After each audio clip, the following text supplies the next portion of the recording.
So as we set up the stage for the next panel, I would like to introduce you all to the panel in brief. The topic of the panel discussion is Trajectory of Women in Maritime in the Next 5 Years, moderated by Captain Tushar Pradhan, General Secretary of the Maritime Union of India.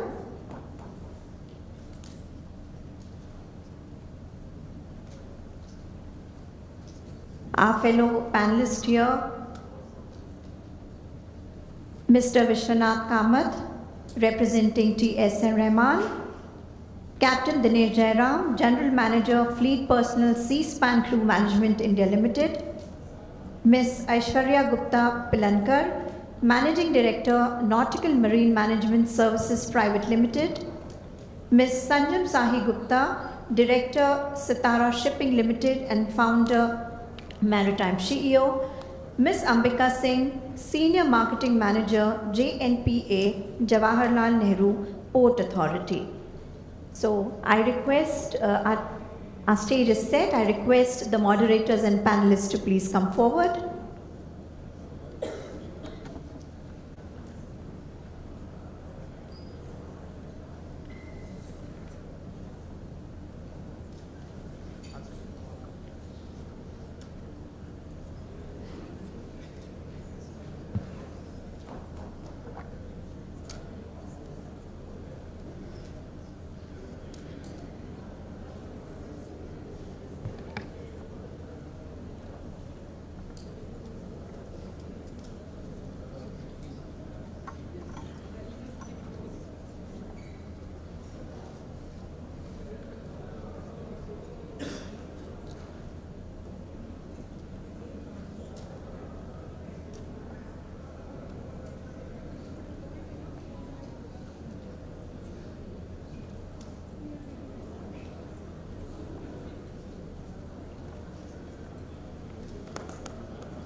Good afternoon to one and everyone. Congratulations to Lotus Chadda, as is popularly known on the Facebook, for Marex Media to complete 25 years today. Special thanks to my panelists out here who have taken the time out.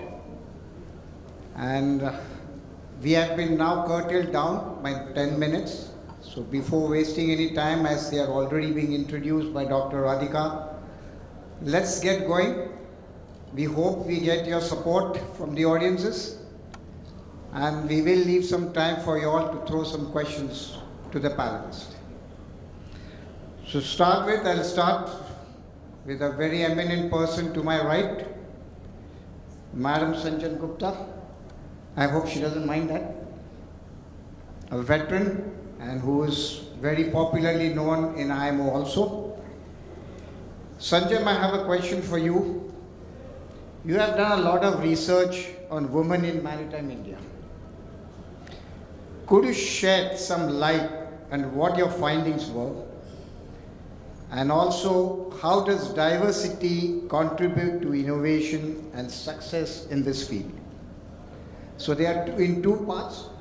So you can start with A and then go to B. Yep. हो रहा है ना 10 minute check करना उसमें.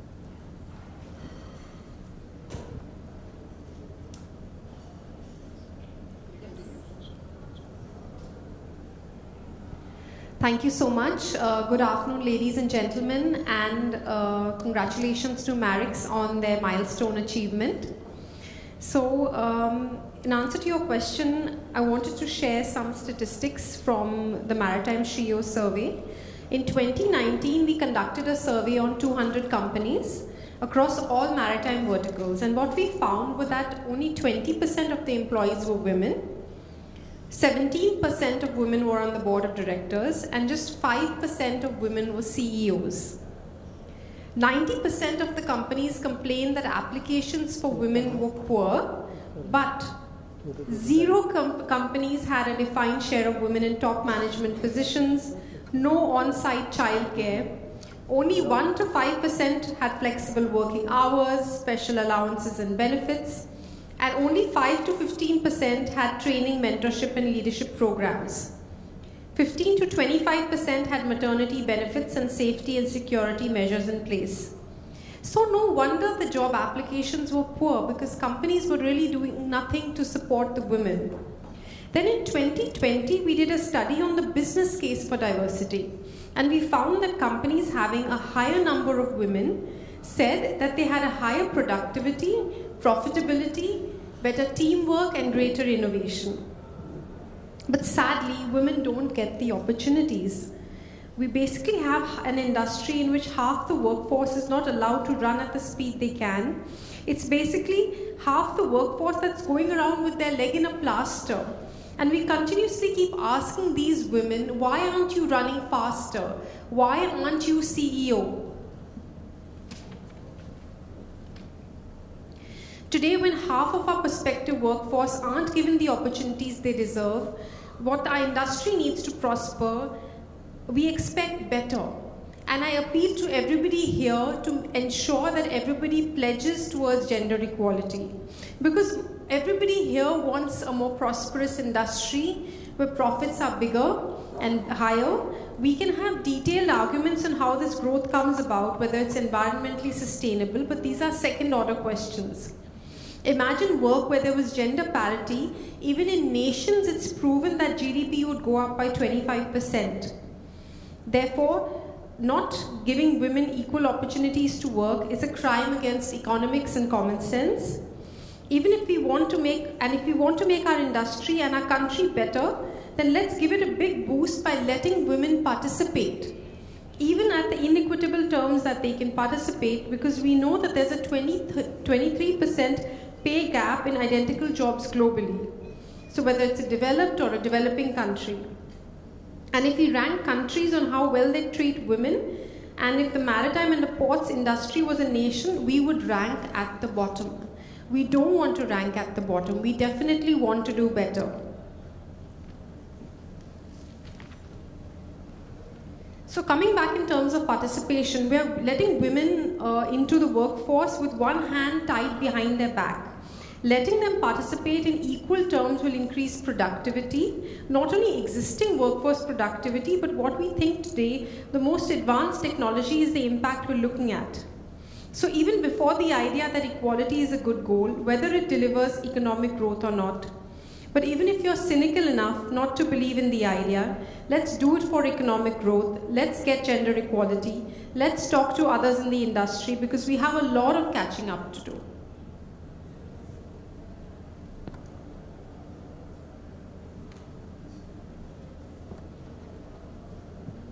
Thank you, Sanjam, for your insight. And as we saw, the last group also were mentioning that it is just not the survey that matters. We have to do a lot more. We have to look more deeper into the practical aspects of how the women need to make a change and how much change the owners and the male genders also need to do to accommodate them on board.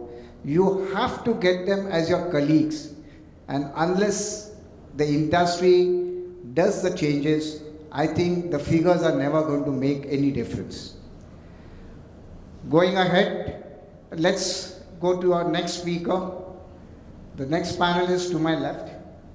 So Madam Ambika Singh is out here. She has worked in private sector, government sector, public sector. She's from JNPA, previously known as JNPT. And let us ask her the first question. Then what are the best practices in government ports, and how do you see the difference with the private sector? So let's leave it to her. Thank you, Captain Tushar. And first of all, wishing Merrick's congratulations on this milestone.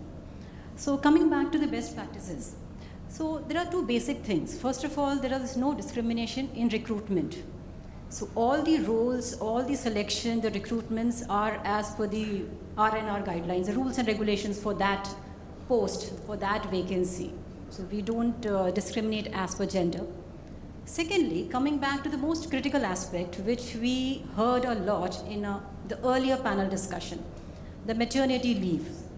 So that's actually very critical to support the growth trajectory of a women's career.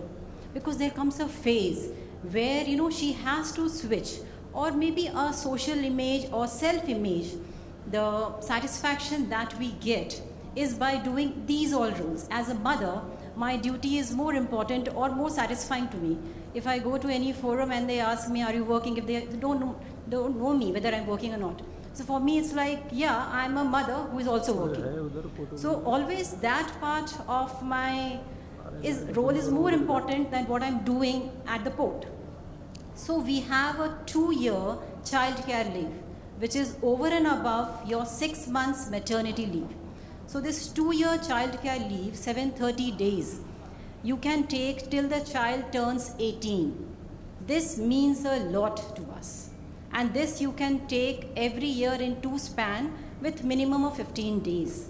That support in itself is huge. So as a female, we have been hearing or we have been denying that women can't have it all. We can have it all, but we need to prioritize that at this point of time, which role is important or which is more significant to me personally as a family. And that decision lies with me, whether I choose my family over my career or whether I choose my career over my family. It's completely my personal decision, which I need to or which I should have the privilege to decide. So this 2-year CCL, like my son, he's just completed 12th. So even I took this benefit, and it means so much that I had this liberty that I can decide, okay, so this is a time my child needs me.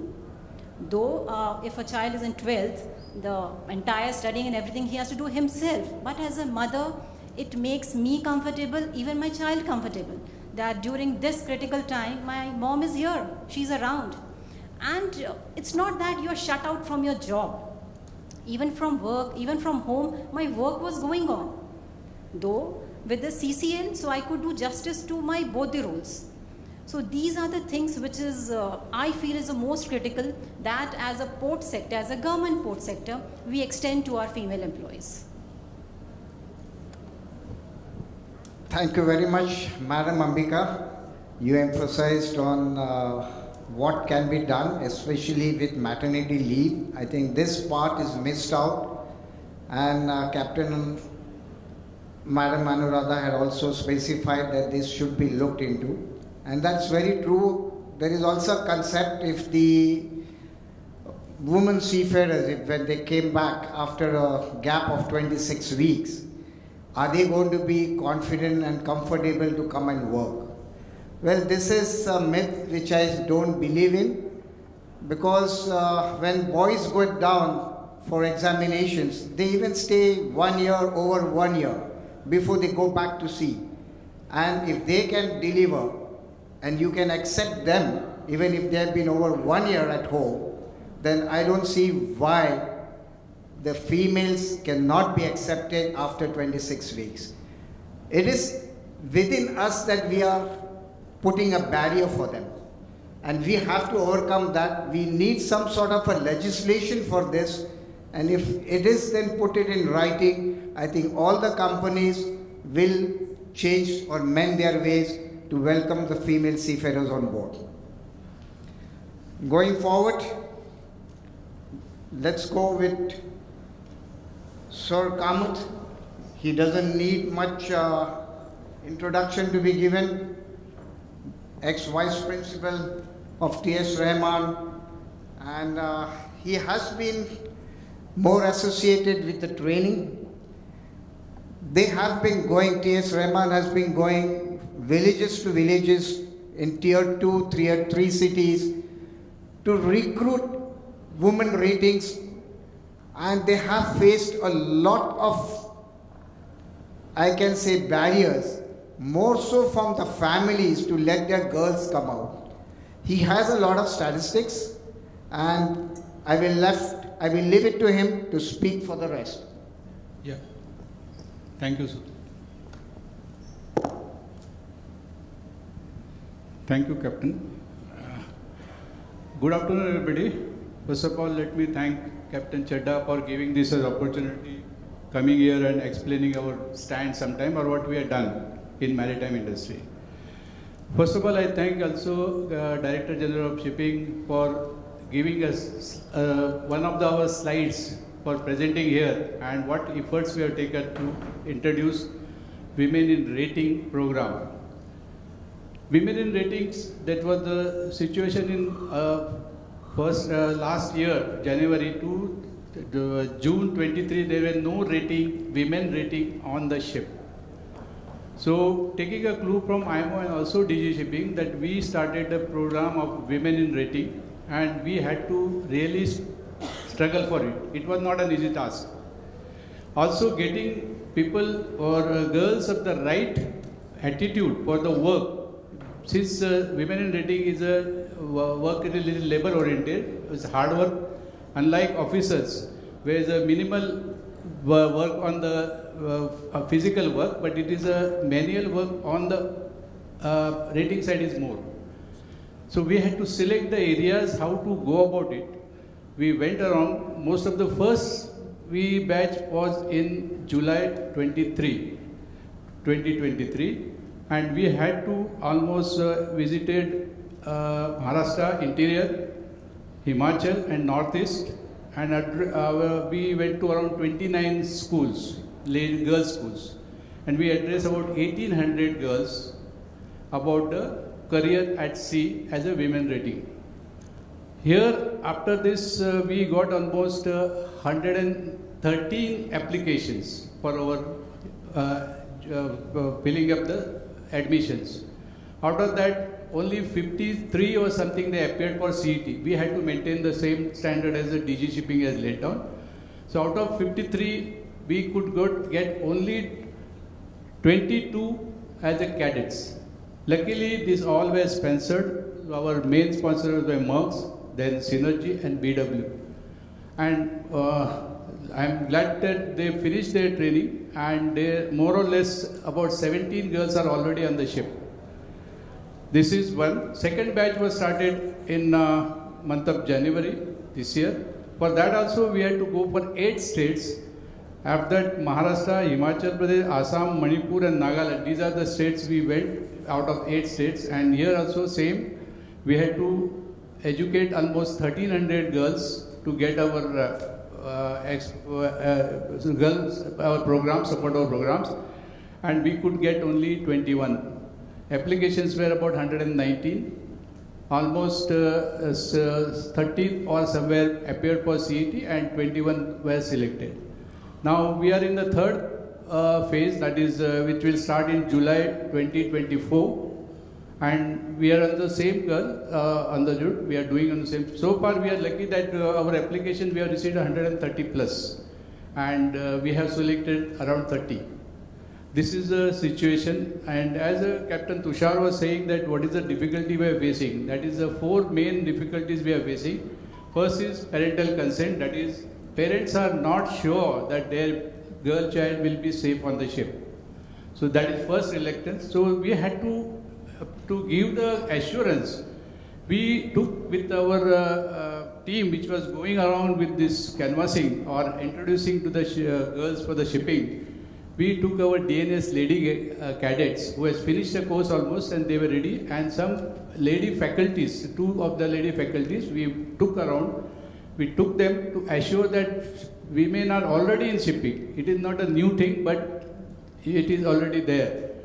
So this is the first question we tried, but as a training institute, we can't do much more than one-to-one make a discussion. I think there is more to be done to get this mindset of parents that shipping is not safe for girls. Second was the question is to come, are we going to work on the ship alone, like on all men field? There also we said that though the MTI has got no control on that, we used to, and there was a, Merckx was supporting us a lot. We had to tell them there will be minimum 2 cadets, girl cadets will go on board. This is what been discussed and discussed. Of course, this is a Merckx was the thing which we said that our feedback was there were more than 2 women officers were on the board where our cadets went, because we were already in touch with, most of the day they were in touch with these girls to find out how they are doing on board. So this is the second case, and third was the fees. Yes, there is a Government of India, the MTT is giving 50,000 till December 2023. From January they have started 1 lakh per girl. And as I said, it is still not enough. For the first batch of the women rating, we could get up to 20 lakhs scholarship from the industry. So that first batch we could give the almost free education, assured job. This was our strategy which worked a little bit better. For second is, we are also second batch, we are also trying. There is one hurdle we found that what we said that the banks are giving loan. No, they are not giving loan for women in rating. Banks are giving the loan for graduation and post-graduation courses, and this rating program does not fall into this. So they need change, but we are still struggling to know the banks which are already giving loans to DNS and other BSc Nautical Science and JME programs. We are negotiating with, but I think there is where we need a support from administration that will take care. Though there is a good amount of money is getting as a scholarship, but all the institute, I don't think they will be able to cut down fees to that level 1.55. Though our institute has the lowest 2.5, which is, I can say that being kept as a low as well, and you can verify. This is what the second. Fourth was a third, as I said, second. Then third was are we going to work alone? That is, as far as concerned, the sponsorship management will decide. Fourth was the job, nature of the job, which we already explained them, but again we had to explain. These are the most hurdles which we found were coming in getting the women rating on board. Of course, we will continue. Our mission is on, and our target in next 5 years, what the project we are seeing, our total output per rating in a year is 240, and we plan to have at least 120 women rating within next year per year coming out of our TS Rahman. That's our idea. Thank you. Thank you, Mr. Kamath. Thank you for highlighting the difficulties in getting the ratings. We all say we want more and more women seafarers, but there are a lot of barriers which we are not aware of. I think counseling is one thing for the parents that I think should be on priority for every company before we actually start knocking on the doors and looking for the girls to come for the training institutes. Finances is very important. We should probably start looking at how to scale down the admission fees apart from just looking for scholarships. If that can be done, that's better. I don't think Captain Daniel, I can see around, is he here? He's outside, no problem. The message will be conveyed to him. He will hear loud and clear. He's clear all the doubts. He said if the banks or no private institutions are giving the loan, educational loan, come to me. He's got a bigger bank. He will arrange everything. So please make a note of that. I hope Captain Daniel hears it. I am not afraid. I don't have to go for any examination, so no problem. So going ahead, now let's go to another very eminent speaker, well talented, well knowledgeable, managing director, right? Well, no? Oh, then I have to speak everything, but I need to give you more time. So she's the boss of the Nautical Marine Crewing Agency, and I will now ask her The next question. What could be the reasons working class women not showing good interest in joining maritime industry as compared to IT or aviation or any other industries, we can say transport industry, etc.? Thank you, Captain Tushar, and many congratulations to Captain Kamal Chadha and his entire Maritime team for completing 25 years of his service. To answer his question, I think first I would like to say, talk about only 3 macro points that I have thought of. One would be safety and security. Other would be the lack of knowledge of marine industry out of the marine industry. And the third most important is 24/7 long-term job profile of women. So to prove what I am trying to say, first, as we all know, gender equality, when we talk about it, is like 50% of gender is there, equal global gender ratio. So, okay. So other than that, I think we have, Captain Arvind has spoken about this already. As per World Economic Forum Annual Report 2023, India ranks 127 out of 146 countries.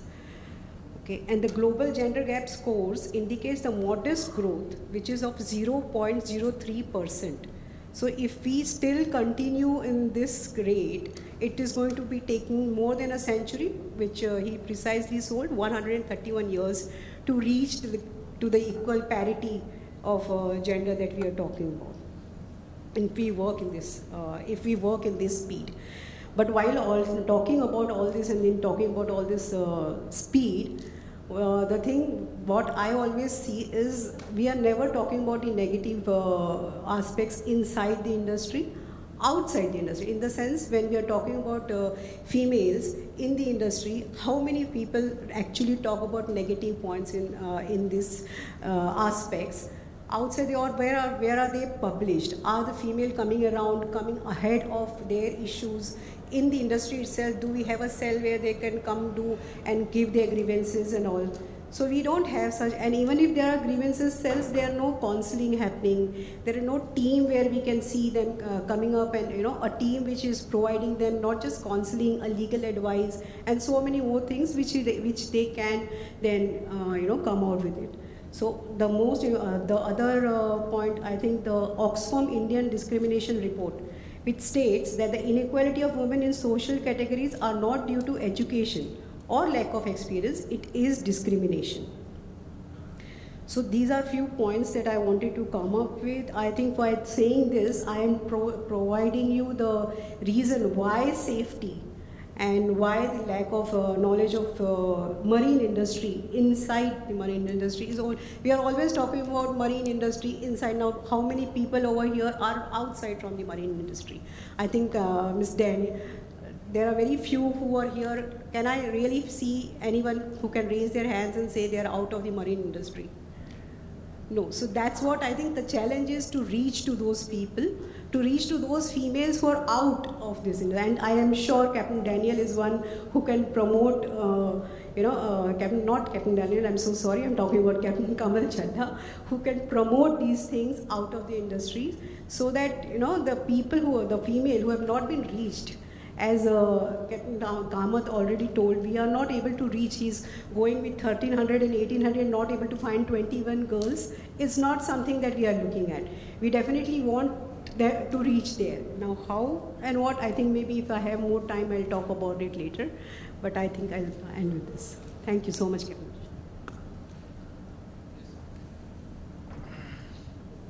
Thank you, Madam Aishwarya. You have very rightly put that point. A lot more work needs to be done by the social media to bring the awareness across in different places, and big campaigns need to be done. I think there have been few initiatives earlier taken by some companies, doing some TV shows, having on Doordarshan and all that, and that way the promotions did happen. But the numbers are still not coming in, it's just trickling. And we do have people who can actually reach out, but we are all preoccupied. I think there is something which we need to unshackle ourselves, form these task forces, We surely know now Madam Joshi is going to take forward. She is going to lead the task forces. But we need to contribute and say that yes, we have to come on ourselves and not ask her to knock on our doors and compel us to join her. Then it's never going to happen. And your views are absolutely right. Let us hope we take some message from here. We still have good 25 minutes, and now I will go to another stalwart of shipping, Captain Dinesh Jairam. He doesn't need any introduction. And let's see what he has to tell us about how things are and your views on increasing the recruitment of women at sea, and from ship owner and managers' views. There have been a lot of saying that ship owners are not willing to come, but I'm sure he is going to clear all the doubts.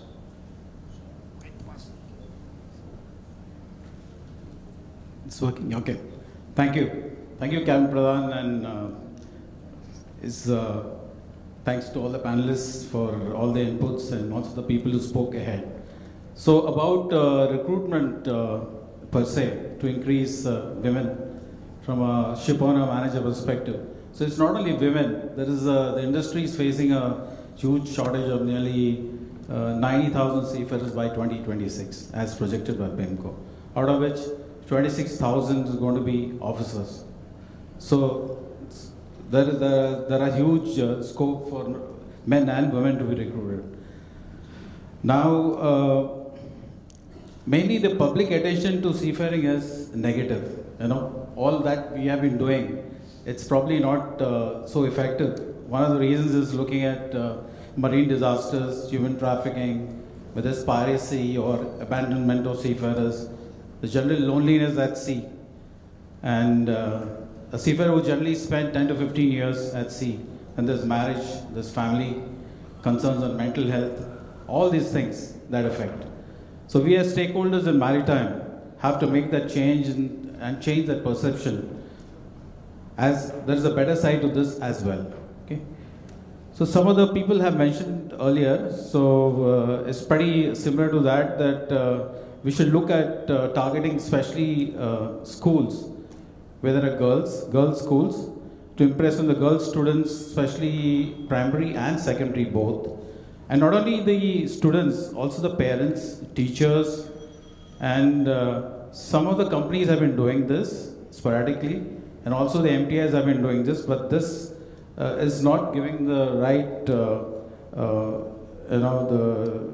right result. Mainly because the target audience is not the right audience. So maybe that we got to change. So here, of course, as some people said, the women seafarers and also other women maritime professionals should also be involved, who can tell their success stories and what worked well for them and how to inspire them. A few years back, I had an opportunity to visit Ganpat, and they had a lovely symposium there, where they had Maritime Institute was there on site. Then we had a representative from the DG. Then we had a few shipping companies who came there, and few women leaders. We had one of the masters was there, one of the chief engineers there. So they could all talk about their story. And there on campus, they have a sailing school, all girls sailing school. So there was a large audience of women students. So things like that is what the industry should look at. Then also DG Shipping, of course, is giving this 1,50,000 and all that. The fees for a DNS course today is about 7.5 lakhs. So this 1,50,000 doesn't mean anything much. So unless the shipping companies and the others start having bursary agreements, like we are just starting that to give not only in India but all over the world. So that takes care of people who are below the poverty line. So you can chip in for maybe $5,000 or something like that to them, to the students. So that will help them overcome the financial burden that the parents face. So you don't have to sell the land and things like that and come and take a career here. Then it's not only about bringing women into the fold, it's also making leaders.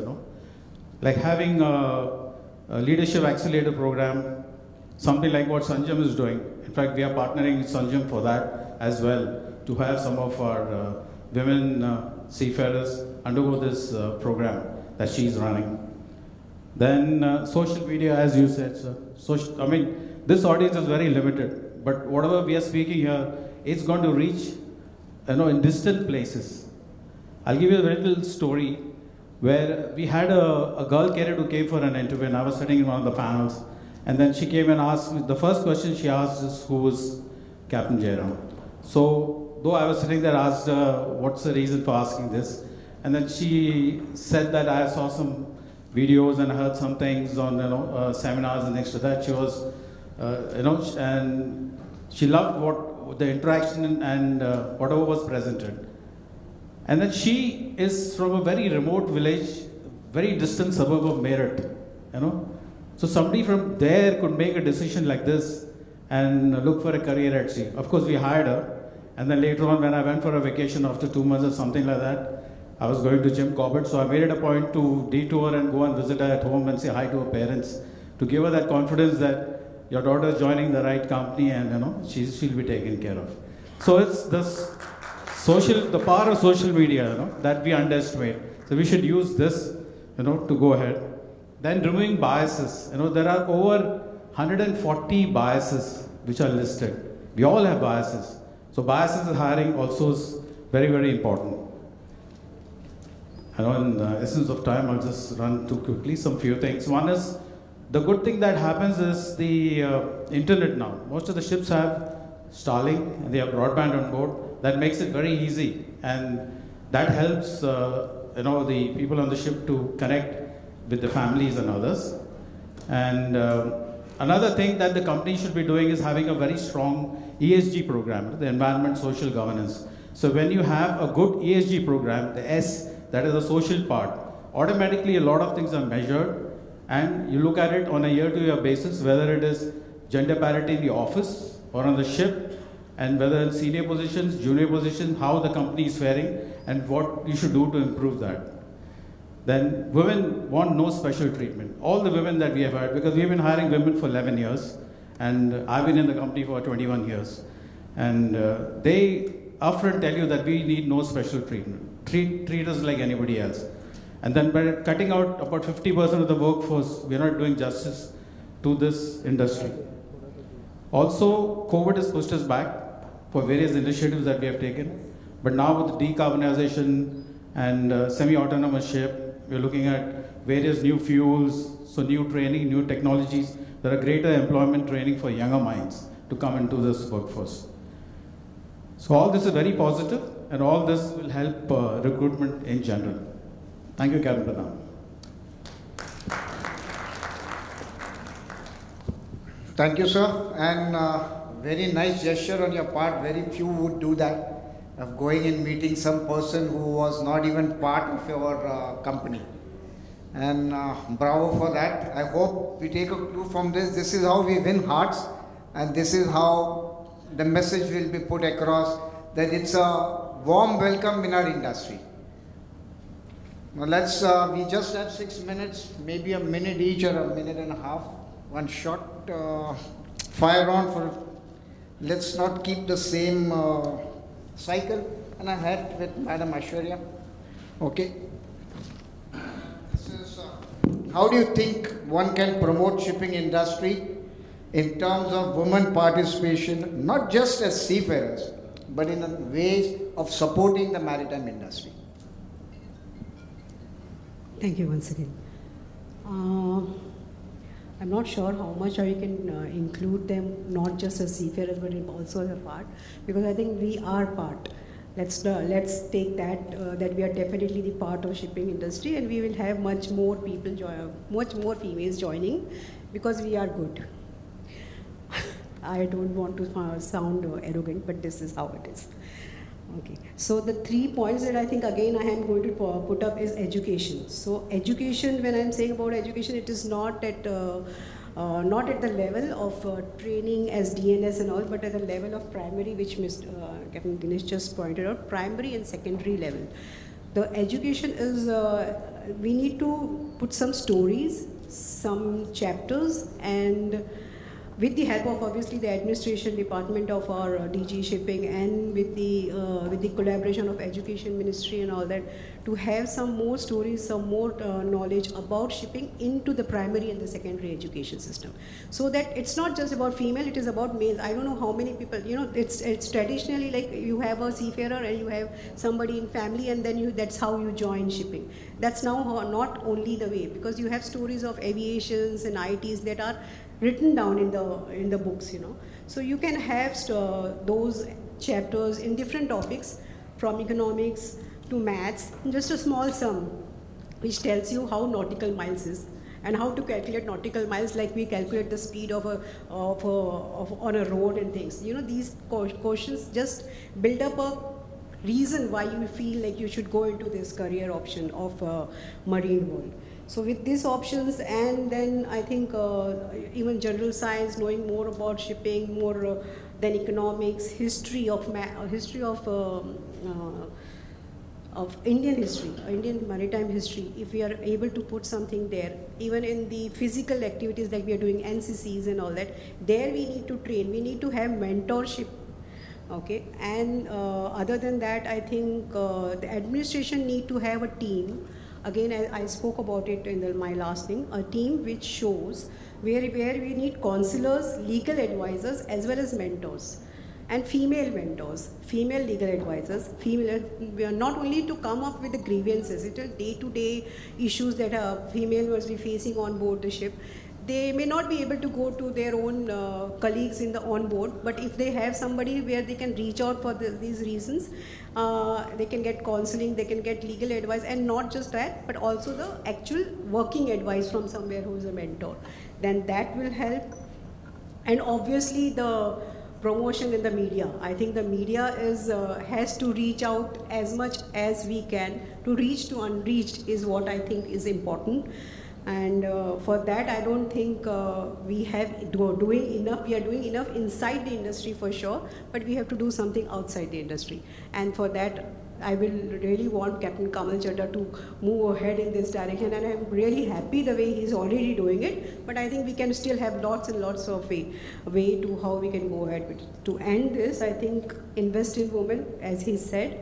I think it is definitely going to be profitable, and do it honestly with no negotiations on honesty.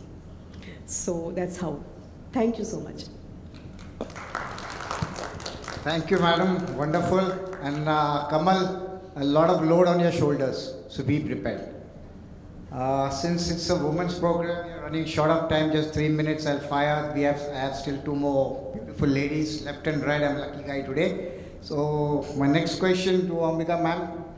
And as a female, any difference and suggestions for increasing women representation in maritime sector? You just have 1 minute. Time starts now. Okay.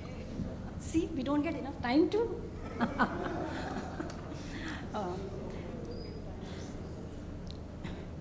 But glad we would make the most of it. You're taking away my 30 seconds now. Okay, so coming back to my journey, 11 years back when I was joining JNPT from a media sector. So I've spent 9 years with media in Gujarat. So when I was moving to JN Port, my colleagues were not aware. What is JN Port? Where are you going? Why are you going? So that was a kind of awareness then. Even the media per se, because I handle communications in my organization. So many media correspondent, reporter, they want to interview my chairman, but they would, very easily write Chairman Mumbai Port Authority. So it's like, even they didn't differentiate what is JN Port, what is Mumbai Port. That was a kind of awareness then. So as an industry where, 90% by volume and 70% by value, the cargo we deal with, we need to show some vibrancy. It has to come across as a vibrant platform. So somewhere I agree with Aishwarya that the marketing of the sector is very significant. Besides the maritime people, there is not much awareness what it happens. So to promote this as JN Port, what we are doing or what we encourage, we have educational visits from colleges across India. Every day, believe me, we have minimum 1 college from India, even from south, from north, even from Gujarat. They're coming to my port. And we take this work very importantly, very significant to us as a port. We feel as a leader, it's our duty to make the next generation aware the role the maritime sector plays in the entire economy. So I have got institutes even like NIFT, they come to the port. So when I interact with them, what is the thing that you are coming to our port? So for them, they are saying that though we are designing, we need to understand where my product would be exported, how. So that's a kind of awareness we need to bring in. So for us, port visit, educational visit is very significant to us. And through this, we are doing a small part to create awareness. But much needs to be done, and especially the platform where all the women in maritime are connected. So when I joined, Vista was the only organization where I could connect myself with other females. But we need a bigger platform, maybe a non-paid platform. So that is very significant, plus mentor. We need a mentor program. So every female who is joining this sector should have a mentor assigned to her. That's the way we can go forward. Thank you.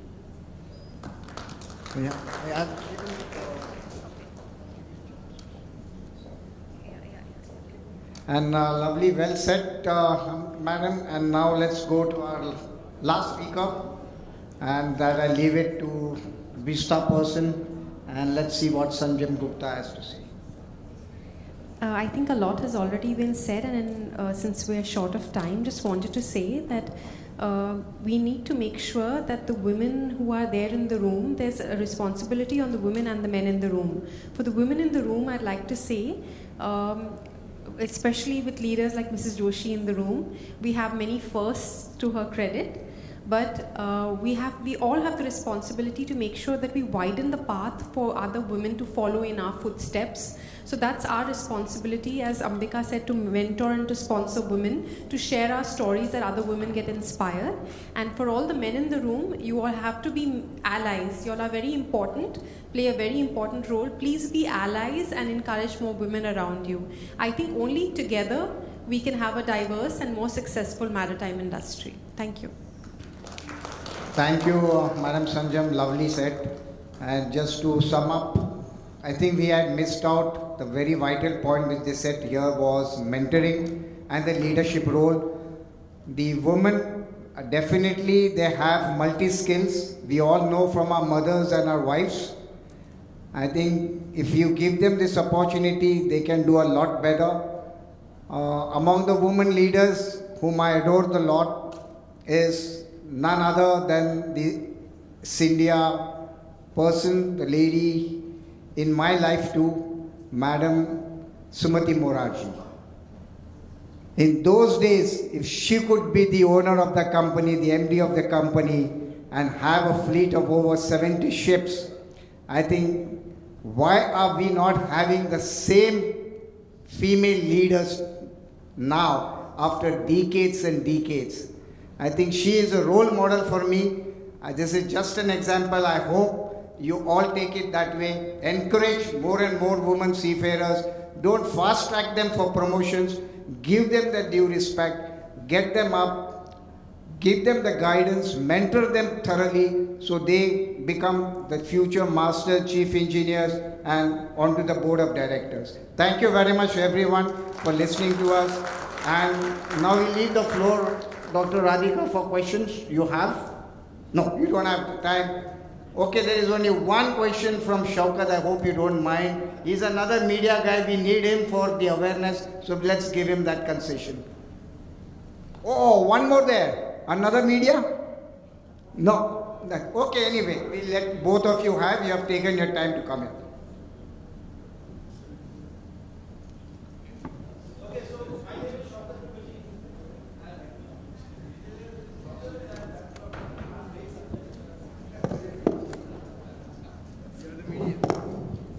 Okay, yeah. So, sir, this is more of an observation.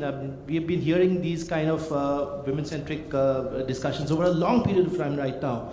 And we know personally that the government of India, including the Director General of Shipping, is working a lot behind the scenes to ensure that we have more and more women at sea. So, one more thing I want to take reference from, Maritime does a very successful IPL, Cricket League in Maritime, right? And I see last time I saw in that cricket league brochure, it said 1 woman or 2 girls compulsory in the team. 2. Why can't we have something like that? I mean, 2 women or 1 woman, 1 seafarer compulsory in the shipboard team. I mean, this is something out of the box, something disruptive. But if we make something like this, and I mean, DG sir is not here, maybe we can speak to him. Or furthermore, then companies will be compelled to send at least 1 seafarer on board with the shipboard team, and they'll go out of their way to find them and nurture them. So this is just an observation on the house. Yeah. Good afternoon, Captain Dubey from Mumbai Maritime Training Institute.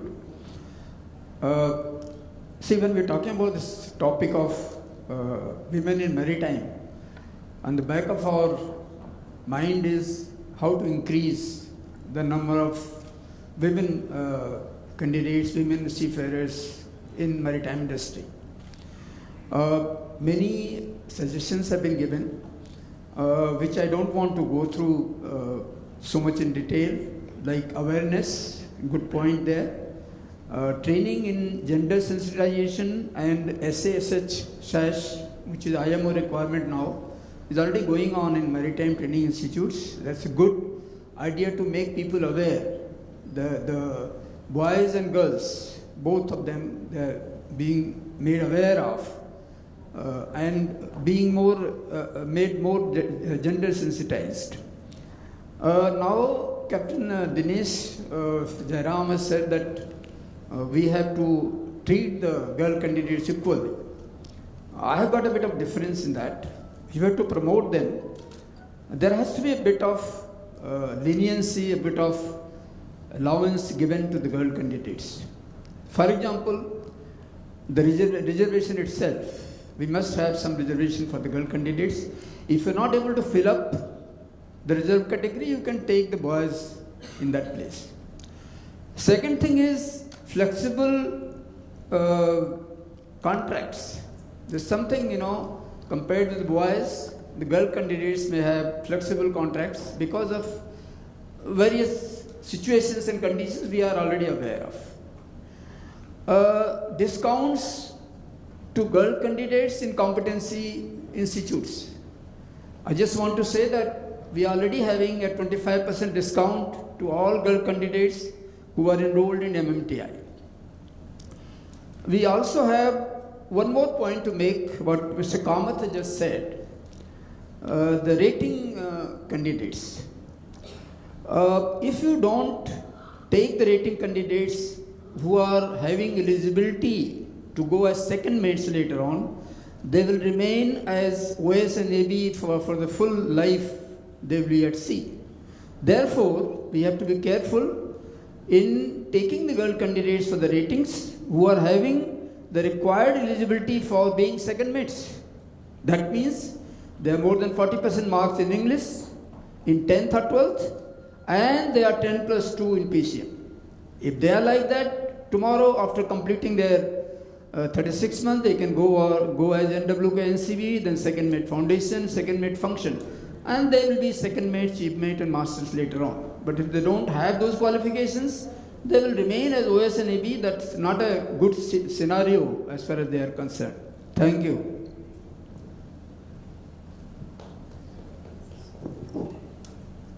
Yeah, Captain, I got you. But what you know, that DNS entry level and BSc entry level are far different than rating entry level. Rating entry level is 10th pass, only 50% marks. But for the DNS, you have to have 70%. All these things cannot be compared. Of course, we have already DNS girl cadets. They are still there. We take them as to show this rating that they are already, ladies are in the marine field. But this criteria is about reducing the percentage to give them to the DNS and all these things. It's not in MTI hands. It is the administration has to look after. But those which we have, we targeted the sections which they were doing labor, manual labors with having minimum qualification which fits for the rating. Because we wanted to start with the rating. Because DNS, BSc, we are already having girls For them, whatever the IMU CET is there, all the requirement they are meeting, they are coming. Because there we are not interfering. There is almost 15 years this course are running for girls, for officers. But rating there was nothing. So we had to see how to cope with the rating so that we can get enough girl cadets. So that's what we never went for the, what you said, targeting them, asking them to go for rating rather than for a DNS. That option is open. While introducing the maritime, we introduced that thing also. Even we gave the engineering. Those who would like to do finish engineering, they also have chances for marine engineering. That we explain all, but that's a minimum criteria we told them. And those who are interested, they gave the application. So we are not saying, putting them, insisting that they should join in rating, but they gave all the qualification requirement, and those who are fitting, we picked up for rating. Yeah, I think I've been misunderstood. I'm not talking about to lower the eligibility of DNS. FDA can do anything about it. Yeah, we are not talking about any regulatory thing. I'm talking about something which already exists as a guideline of DG shipping. As long as that is concerned, what I'm telling you that if a candidate of GP rating does not have 50% marks in English in either 10th or 12th, he cannot go for NWK NCB examination, he cannot go for second mate, he cannot go for chief mate and master. Therefore, she is stuck. So this is what I'm telling you. Choose the ones, though eligibility is only 10th pass, but if you can get the candidates, girl candidates who are having more than 50% marks in English and say PCM, they are PCM in 10+2, they will be better off because tomorrow they can become officers. That's all about it. I have not talked about other programs which we did.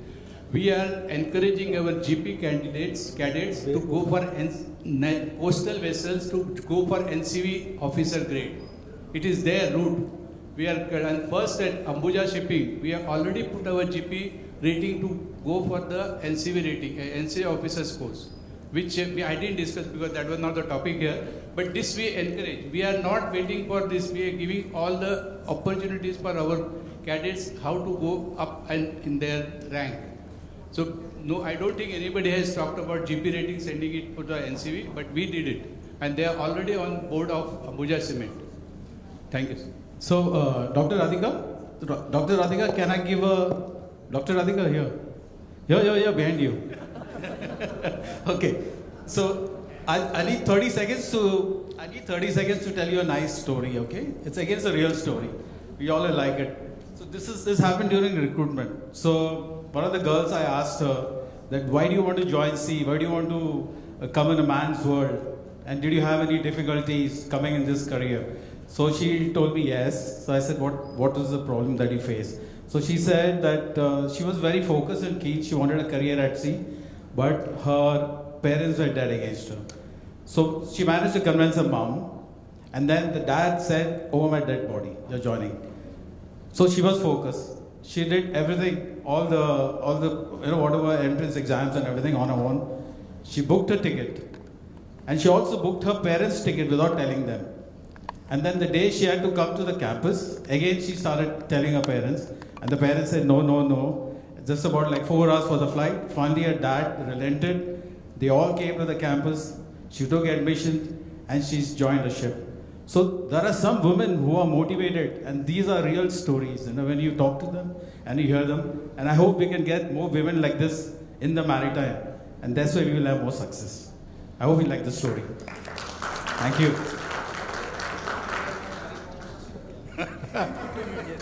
All out and knock us out. So thank you very much for that enriching discussion. I request Captain Nitin Hardy, if he's around, Managing Director of ATPI, to please come up on stage and felicitate our esteemed panel here.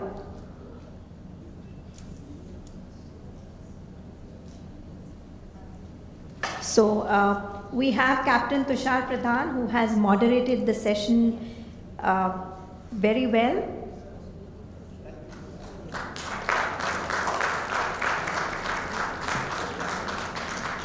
I think he's the best person to do it. He's always very calm and peaceful. Thank you, sir. We have Mr. V.A. Kamath here with us. Thank you, sir.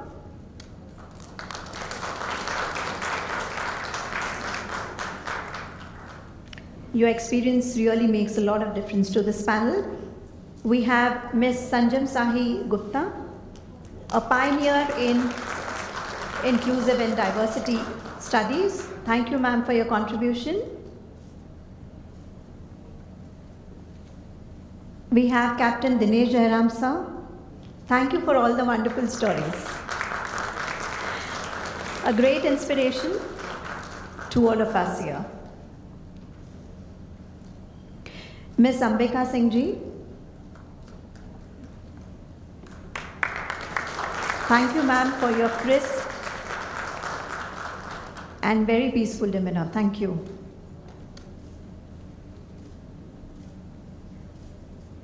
And Ms. Aishwarya Gupta Pilankar. Thank you, ma'am, for your contribution today.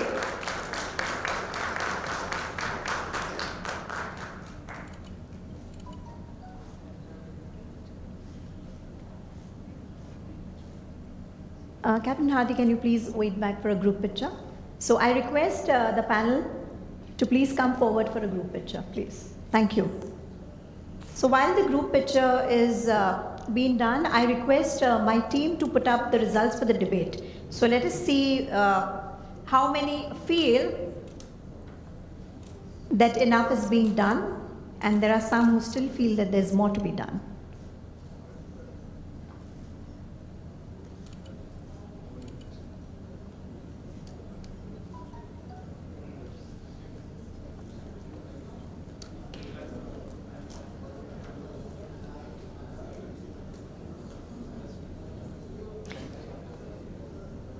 Thank you, everyone. So you can see on screen 54 participants voted right now, of which 38 feel that enough is not being done, and 16 participants feel that enough is being done for women in maritime.